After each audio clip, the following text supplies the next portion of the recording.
বৈষম্য বিরোধী ছাত্র আন্দোলন এবং জাতীয় নাগরিক কমিটির যে বিক্ষোভ সমাবেশ, সেই ধারাবাহিকতায় অপারেশন ডেভিল হান্ট শুরু হচ্ছে। প্রশ্নটা এভাবে রাখতে চাই, এ ধরনের ঘটনা ঠিক মানুষের মাঝে নতুন করে কোনো উৎকণ্ঠা, উদ্বেগ তৈরি করে কিনা, করলো কিনা? ধন্যবাদ যে কথা বলতে অনুষ্ঠানে আমাকে আমন্ত্রণ করার জন্য। তাইমুর রশিদ ভাই, আপনাকে আন্তরিক ধন্যবাদ। আমার সাথে আছেন সাকিব আনোয়ার ভাই, আমিও খুব আনন্দিত সাকিব ভাইকে পেয়ে। প্রথমেই বলি, এই যে অপারেশন ডেভিল হান্ট ঘোষণা করা হলো, এটিকে যদি নাম দেওয়া যেত অপারেশন লিক হান্ট, আমার মতে খুব ভালো হতো আর কি। হ্যাঁ, এটি আপনি সম্পর্কে একটা প্রশ্ন রেখেছেন, এই ঘটনার প্রেক্ষাপটে কোনো জনগণের মনে উৎকণ্ঠা সৃষ্টি হবে কিনা। কখন উৎকণ্ঠা সৃষ্টি হবে?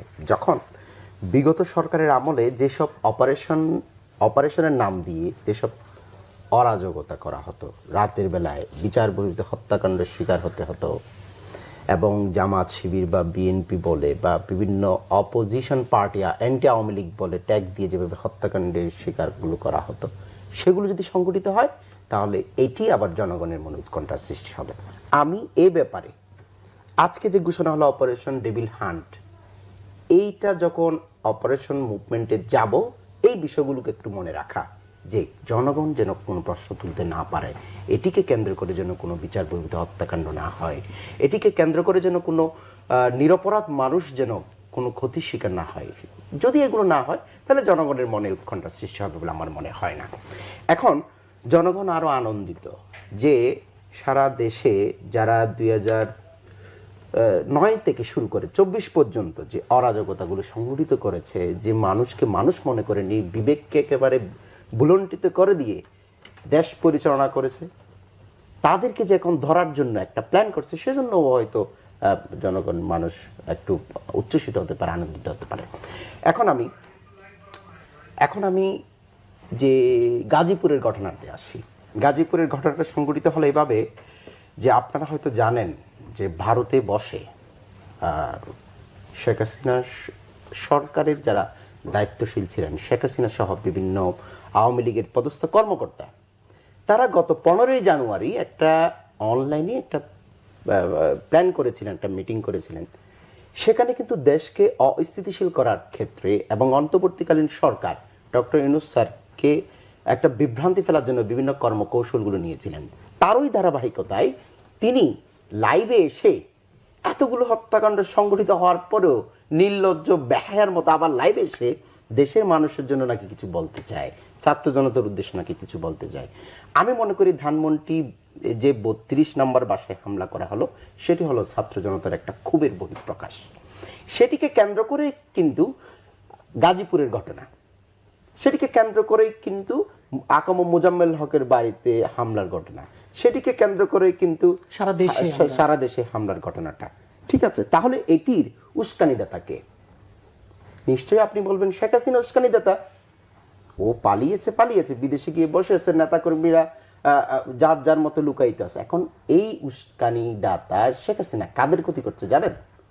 গ্রাম পর্যায়ে যে একেবারে লোকান্তরে বসবাস করে এক আওয়ামী লীগ, সে কিন্তু এই শেখ হাসিনার উস্কানির মধ্যে পা দিয়ে কিন্তু মাঠে নামছে, তাকে বিপদের সম্মুখীন করছে কিন্তু শেখ হাসিনা। সুতরাং আমি মনে করি এটি ধানমন্ডি 32 নম্বরের যে বাসায় হামলা, সেটি শেখ হাসিনাই উস্কানিদাতা এবং এটি ছাত্র জনতার একটা ক্ষোভের বহিঃপ্রকাশ, যার প্রেক্ষাপটে সারা দেশে আজকে এগুলো। তবে আমরা বলবো যে যা হয়েছে হয়েছে, হ্যাঁ, এই যে যেন এখানে আর কোনো মব জাস্টিসে আমরা না যাই, এবং ধৈর্য সহকারে উপদেষ্টারা যে আহ্বান করেছেন সেটির উপর ভিত্তি করে আমরা এগুতে চাই। এবং গাজীপুরের যে হত্যাকাণ্ডগুলো, এই যে মারামারির ঘটনাটাগুলো ঘটলো, সেই মারামারির ঘটনায় যারা অভিযুক্ত তাদেরকে দ্রুত আইনের আওতায় নিয়ে আসা, সেজন্য আজকে একটা দাবি উঠেছে স্বরাষ্ট্র উপদেষ্টার পদত্যাগ। জি, এই জায়গায় একটু পরে আসছে।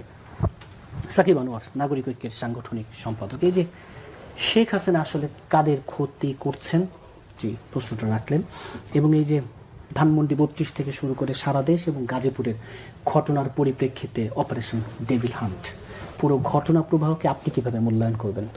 ধন্যবাদ জানাচ্ছি আমার সহআলোচক এবং যারা শুনছেন। দেখেন, আমি ওনার বক্তব্য থেকে একটু আসি। সেটা হলো যে শেখ হাসিনা কিংবা আওয়ামী লীগের আরও অনেক হেভিওয়েট নেতারা, আওয়ামী লীগের অবৈধ সরকারের যারা মন্ত্রী এমপি ছিলেন, তারা অনেকেই ভারতে আশ্রয় নিয়েছেন এবং সেখানে বসে তারা নানা ধরনের ষড়যন্ত্র করছেন, দেশকে অস্থিতিশীল করার চেষ্টা করছেন। একমত উনি যেটা বললেন, অস্থিতিশীল করার পরিকল্পনা শেখ হাসিনা করছেন, আমরা কি নিজেরা সেখানে মানে পা দিচ্ছি তার সেই পাতানো ফাঁদে? কারণ অস্থিতিশীল তারপর থেকে মানে যখন অস্থিতিশীল করার পরিকল্পনা তারা করলেন, আমরা একটা গোয়েন্দা রিপোর্ট আমাদের সামনে পেয়েছি যার ভিত্তিতে সম্ভবত দুজন নাটকের দুজনকে গ্রেফতার হয়েছে, মেহের আফরোজ শাওন এবং আরেকজন সম্ভবত সাবা, যারা ছেড়েও দেওয়া হয়েছে। এবং যে গোয়েন্দা তথ্য আমাদের সামনে মানে সামাজিক যোগাযোগ মাধ্যমে ভেসে বেড়াচ্ছে, সেখানে বলা হয়েছে যে আওয়ামী লীগের বেশ কয়েকজন হেভিওয়েট নেতা এবং বা আরও অনেকে সেখানে যুক্ত ছিলেন, কেউ কেউ সেখানে অনলাইনে যুক্ত ছিলেন, যুক্ত থেকে অস্থিতিশীল করার পরিকল্পনা করেছেন। কিন্তু আমরা নিজেরা কি অস্থিতিশীল করার সেই পরিকল্পনা বাস্তবায়নে সহযোগিতা করছি?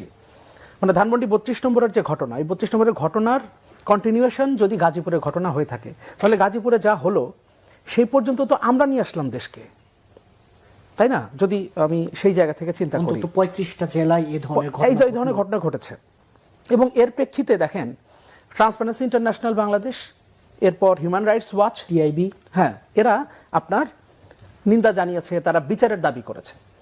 26 জন বিশিষ্ট নাগরিক তারা নিন্দা জানিয়েছে, বিচারের দাবি করেছে। এখন এই ট্রান্সপারেন্সি ইন্টারন্যাশনাল বাংলাদেশ, এই আপনার হিউম্যান রাইটস ওয়াচ, এরা শেখ হাসিনার সরকারের বিরুদ্ধে যেভাবে কথা বলছে, তখন তারা বলতো যে এরা সরকার বিরোধী। তাহলে সরকার বিরোধীদের মানে আওয়ামী লীগের সরকার বিরোধীদের আমরা আমাদের বিরোধী বানায় ফেললাম। এই যে 26 জন নাগরিকের কথা এখন বলা হচ্ছে যে যারা এখন বিচার চাইছে, যারা নিন্দা জানাচ্ছে, এরা তো আমাদের পক্ষের শক্তি ছিল। তাহলে আমরা এই গণ অভ্যুত্থানের এই পক্ষের শক্তিগুলোকে আমরা মুখোমুখি দাঁড় করিয়ে দিচ্ছি এই ঘটনাগুলোর মধ্যে দিয়ে। তো এই ঘটনাগুলো যখন আমরাই ট্রিগার করি, তখন সেটা হাসিনার জন্য তো আরো সহজ হয়। তখন তার যে পরিকল্পনা বা তার যারা পতিত সেই স্বৈরাচারের যারা অংশীজন, তাদের যে পরিকল্পনা, সেই পরিকল্পনা তো আমরা আমাদের হাত দিয়ে আমরা বাস্তবায়ন করে দিচ্ছি।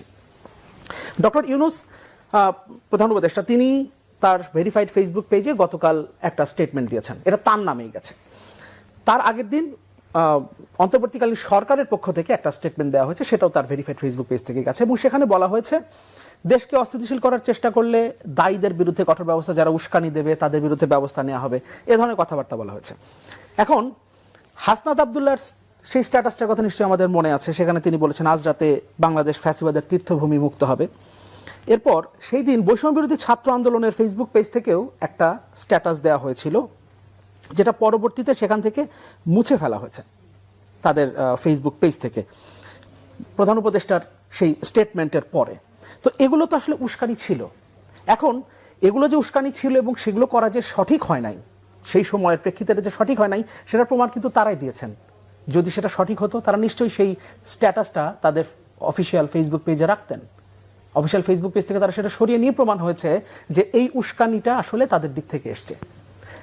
এখন বৈষম্য বিরোধী ছাত্র আন্দোলন, জাতীয় নাগরিক কমিটি, আমরা তাদেরকে শ্রদ্ধা জানাই, তাদের নেতৃত্বেই কিন্তু, তাদের যারা নেতৃস্থানীয় আছেন তাদের নেতৃত্বে কিন্তু আমরা জুলাই আগস্টে সবাই ঐক্যবদ্ধ হয়ে এত বড় একটা গণঅভ্যুত্থানের মধ্য দিয়ে শেখ হাসিনা 15.5 বছরের স্বৈরাচারী শাসন অবসান ঘটিয়েছে।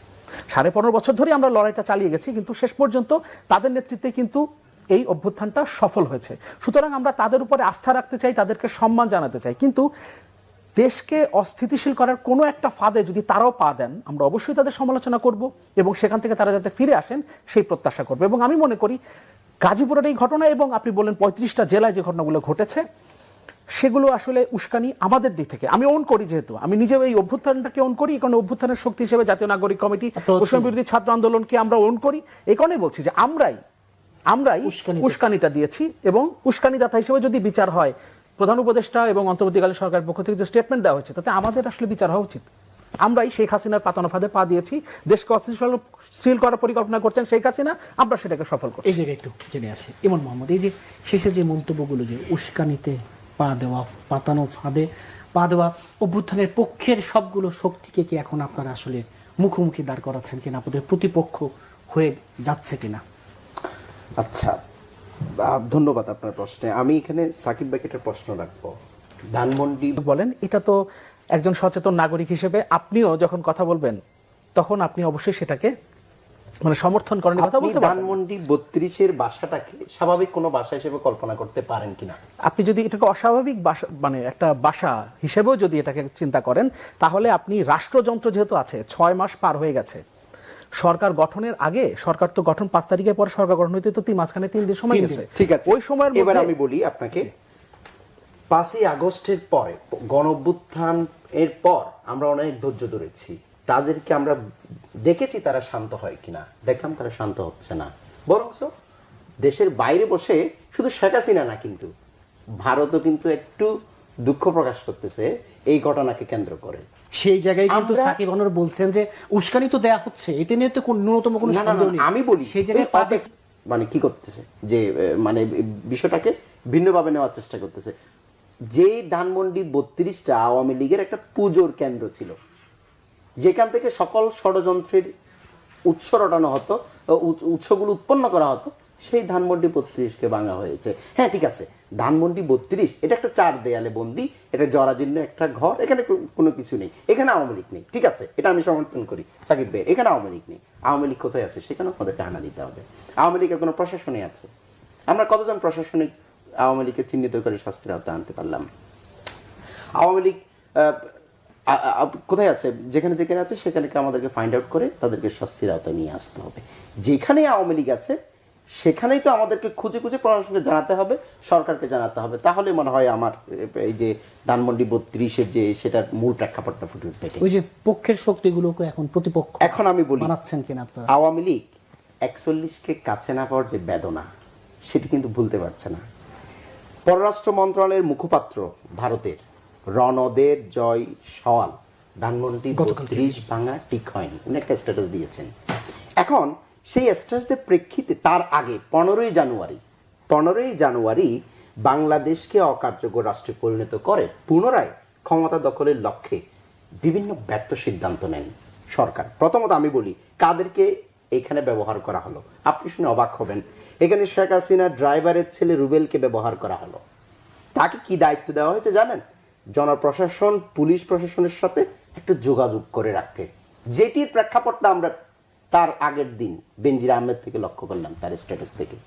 এরপরে দেখেন যে 2জন অভিনেত্রীকে ছেড়ে দেওয়া হলো ডিবি